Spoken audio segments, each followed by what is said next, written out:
Hey, welcome back. We have a knife here, and I'd be remiss if I didn't go into the drawer and bring out the SPK Lamia version 3 in order to do this unboxing, because this here is the SPK Lamia version 4, much anticipated.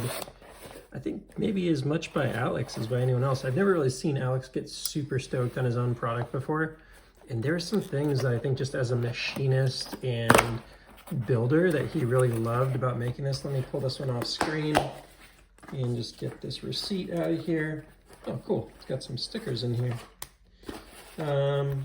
Yeah, that made him just a little extra stoked on this one. So this is a Gen 4 Lamia in LMAX, and there's not much else on the writing here, so we'll dig right in. The last two he has done with Skiff Rocket Glide bearings, and I have to say my last one was quite good. So there is an Easter egg in this one, which hopefully I'll remember to show you, and that is representative of that on that sticker as well. Sweet. Oh wow, it is very different feeling on the finish. So I have pretty poor lighting right now. It's late at night, so sorry for that. I'll do another review during the day, but it still has the same kind of micro milling that this one had, but this stone wash just kind of left it feeling smooth. And I don't know what exactly he did to these scales, because I watched some of the videos, but I didn't follow everything he did exactly. But it feels more like a sandpapery finish on it, sort of a stone wash or something. Oh, that's interesting. There have been some variants on these knives over the years, and although the closing action feels very similar and the reverse flick feels similar, if not crisper, than my V3, my thumb flick got myself with a little bit of lock bar stick there and failed. Yes, this one feels like it's much more sensitive to lock bar pressure again. And he had kind of gotten away from that on this last version of the V3. So I'll be curious if he figures out how to do that again on these. But that's an immediate note for me, because I thought that's why I've been so stoked on these V3s and was kind of hoping we'd see similar on the V4s. Now, remember, this is the first time he's done a contoured scale, which is a big change in his CNC processing. So there's some definite differences. I'm just trying to get a quick feel here. I mean, the scale looks like it's generally the same, but it feels very different. I don't know if it's... So he now contoured the scales, and then I think he kind of took out this chamfer the way he was doing it, which kind of rounded off the scales. This actually feels more round to me, even though the scale itself on the top is flat, than this does, because the actual edges here have a more minimalist chamfer. You can see this one kind of starts up here, and then it has this little chamfer at the edge. It's like kind of like a dual chamfer.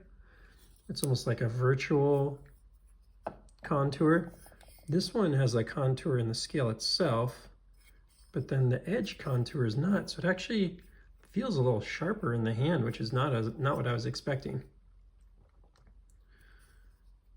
Okay, let's just do a quick test there. Everything seems to lock up well.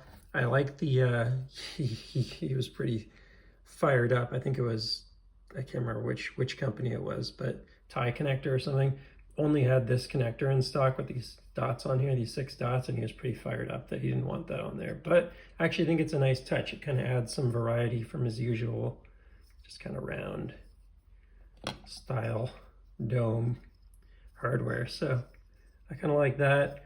Now the clip itself is this, he said, I believe, that it follows the contour.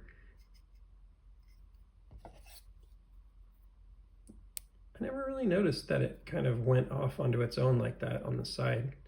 Never noticed how the clip was designed on these, but that is a very efficient way to design it from a weight perspective. So yeah, this closing action feels really good. If I keep my finger off of the lock bar, the opening action feels really good. Whatever he did with the knife did bring back a little bit of with the finish, I should say, did bring back a little bit of the sharpness. Maybe it's partly because the pressure is higher or whatever, but the sharpness was eliminated pretty well on that V3. I do feel the sharpness a little bit. It's not as bad as it was on the V2, but it's a little bit. returned here on this V4. Boy, it is crisp though. The reverse flick is very satisfying. The detent's a little stronger again than this V3 was, so the reverse flick feels a little better. Like you can get it going on that one, but this one really sends it off. So it feels like he changed up his detent approach again, which he's been, I know, tinkering around with different ways of setting detent to try and do it consistently across, you know, when he goes and drops 100 knives as a one-man shop in a 60-day period. That's a lot of work. So setting detent on 100 knives consistently is definitely challenging. Now there's some other changes you may have noticed. One, he moved the logo from here, where, you know, that's quite a bit of machine work to put a logo into the blade like that. You move that to the pocket clip, which is titanium. Now you're talking about a reduction of what, 30–40% in Rockwell hardness. And so that's the new location of the logo. Some people like it. Imagine some people don't, but I think it looks really cool. I like it. Less on the blade, kind of a little cleaner. But I liked it in the other place too. I think he has a cool logo, and wherever it is, it's gonna look good. Now we also put some of that milling onto the pocket clip, and the pocket clip supposedly follows the same curvature as the rest of the knife. I don't know if we can tell the difference here. See if we can tell the difference on the clip itself being flatter on this one versus this guy. Maybe a little bit, but it's easier to look at the scale and see the difference than anything else. So yeah, I mean, it is the first V4 that's out, so you imagine he's going to continue to iterate. Now he's bringing out, this is also right out of box, so maybe it'll break in a little bit, but it just feels a little stiffer and a little more square again. I like it, but I don't like it quite as much as this guy. This guy's just a little easier in hand, a little easier to manipulate. It reminds me a little more of the V1, just kind of does everything without having to think. This one, as I adapted, I started liking it more. It's a little crisper. I just got to keep my finger off that lock bar, because if you get that finger on the lock bar, it definitely strengthens up the detent. And I mean, it has a really nice, satisfying whip when you get that reverse flick, so that is nice. Now he did a pretty different kind of finish. I think he did like a stonewash and a burnish or something like that. He talked a little bit about it, but I don't have all the details off the top of my head here. Does seem like it's a little bit shinier on the blade maybe. And then I see a little bit of the stepping. Now some of these V3s had more of the stepping, some of them had less, depending on how you finished them, because you did quite a bit of variety in how you finished that last V3 LMAX batch. This one definitely has a little more stepping than that one, but no more than the other one I handled. If you know the channel, I compared two of the V3s to one another, and this, you know, is very similar in the finish to the other. The other thing that's a little different here is there's kind of this milling pattern on the clip that has continuity with the scale, which is pretty cool. Again, my lighting's not spectacular here,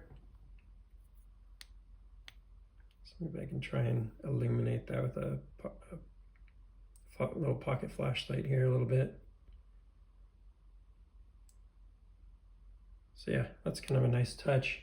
Overall, nice knife. I think most people would really like this.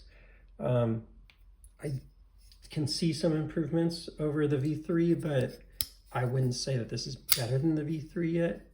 He's about to bring out Nature Grip again. You add that on here. V4 Nature Grip, I'd probably take over the V3. Like, I think that's a pretty cool pattern that he does and makes it pretty awesome. The PJ is nice, but this one feels like a workhorse. It's ready to go to work for sure. So that's about all for now. Definitely excited to get this in hand. Was glad to snag one off the drop. Hope, you know, as you maybe try and find some on the secondary or whatever, it helps you decide between the two or whatever other models you might be looking for. And if you like the content, please feel free to like, subscribe, and I'll see you on the next one. Take care.